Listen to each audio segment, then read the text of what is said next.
Kalau saya dan saudara anak-anak Tuhan, ketaatan kita itu saudara, mutlak akan kita tunjukkan terus menerus. Amin. Kita tidak akan pernah hitung-hitungan tawar-menawar dengan Tuhan, berpikir berulang-ulang dan kembali kepada di belakang kita. Karena kita percaya kalau Allah yang suruh kita jalan, maka perjalanan kita bukanlah perjalanan yang tanpa tujuan, perjalanan yang tanpa gol, tapi perjalanan kita adalah perjalanan yang selalu tepat sasaran. Itu pasti, itu pasti. Dan akhirnya ketika sampai di sana, Abraham mempersiapkan mezbah dan lain sebagainya.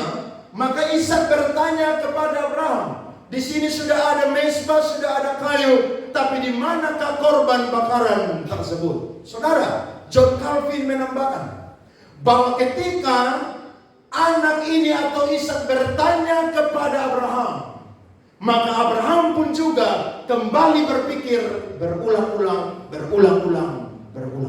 Kenapa? Karena ini bukan main-main. Namanya korban bakaran, maka ada sesuatu yang dipersembahkan di atas mezbah.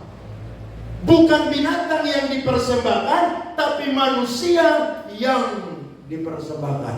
Tapi yang luar biasa, Abraham ini orang yang sangat-sangat hebat di hadapan Tuhan.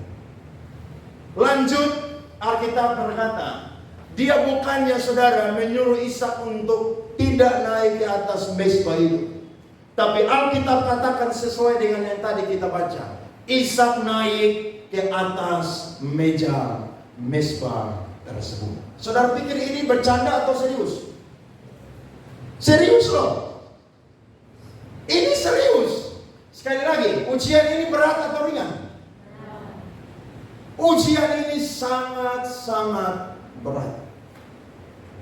Tapi saya percaya, orang kalau mau diberkati oleh Tuhan, dia harus lulus ujian.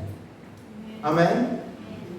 Tidak ada jalan lain, tidak ada cara lain untuk saya dan saudara ketika mau diberkati, saya dan saudara jadi orang yang lewati yang namanya ujian. Tidak. Kita harus melewati ujian, karena ketika ujian itu membuktikan kita lulus, maka berkatnya saudara akan disediakan bagi saya dan saudara. Amin ya?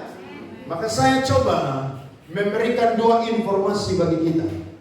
Mengapa Abraham ini saudara, dia mau untuk diuji dan dia mau untuk diberkati. Bahkan dia mengikuti semua peraturan-peraturan yang Tuhan tetapkan. Sehingga ketika Ishak sudah ada di atas mezbah tersebut, maka dia tidak main-main. Dia ambil pisau saudara, langsung dia mau untuk menyembelih Ishak. Jawaban yang pertama yang bisa saya sampaikan adalah, mari kita lihat Ibrani pasal 11 ayatnya yang ke-8. Karena iman Abraham taat ketika ia dipanggil untuk berangkat ke negeri yang akan diterimanya menjadi milik pusakanya. Lalu ia berangkat dengan tidak mengetahui tempat yang ia tujui. Lompat ayat 17.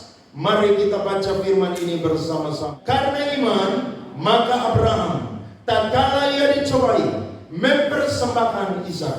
Ia yang telah menerima janji itu rela mempersembahkan anaknya yang tunggal. Berarti jawabannya, mengapa Abraham mau mengikuti ujian Tuhan dan ada berkat yang Tuhan sediakan di belakang? Jawabannya, karena iman saudara selalu berbicara tentang melepaskan segala sesuatu. Orang kalau punya iman, dia rela melepaskan segala sesuatu yang Tuhan minta. Amin. Sebab dia tahu apa yang ada di tangan dia itu bukan miliknya dia. Saudara pikir harta saudara milik saudara? Tidak. Kalau Tuhan mau buat miskin saudara, dalam satu hari bisa jadi miskin.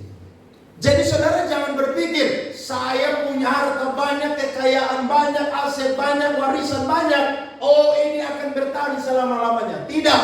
Kalau Tuhan mau uji kita, saudara, mungkin bisa saja dalam satu hari Tuhan akan mengambil semua yang ada di tangan kita.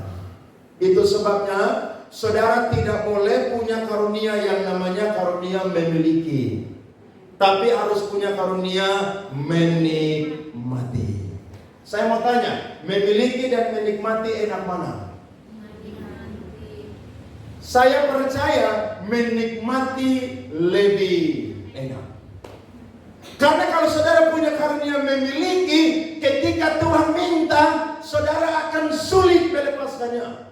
Tapi kalau saudara punya karunia menikmati, ketika Tuhan minta, saudara akan melepaskan. Karena saudara berpikir, kalau Tuhan ambil, saya percaya Tuhan pun juga akan menggantikannya. Betul? Itu yang membuat saya dan saudara berbeda. Iman selalu membuat kita rela melepaskan segala sesuatu.